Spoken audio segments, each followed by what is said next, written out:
Kumusta mga ka-adventure? Alam nyo ba ang pinaka-frustrating na part ng paghahanda sa biyahe?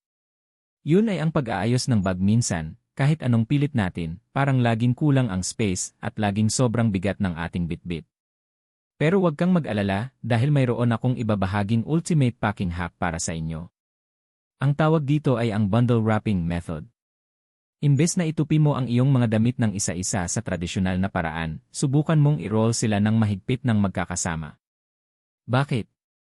Dahil ang hangin sa pagitan ng mga tupi ang kumukuha ng malaking space. Kapag ni-roll mo ang damit, mas nagiging compact ito at mas marami kang mailalagay sa iyong bag. At heto pa ang pro tip para sa mga tunay na adventurer, gumamit ng compression dry bags. Hindi lang nito papaliitin ang volume ng iyong mga gamit, siguradong protektado at tuyo pa ang mga damit mo kahit abutan ka ng malakas na ulan sa gitna ng bundok o mabasa sa dagat. Isang malaking tulong ito para hindi bumigat ang bag mo dahil sa basa.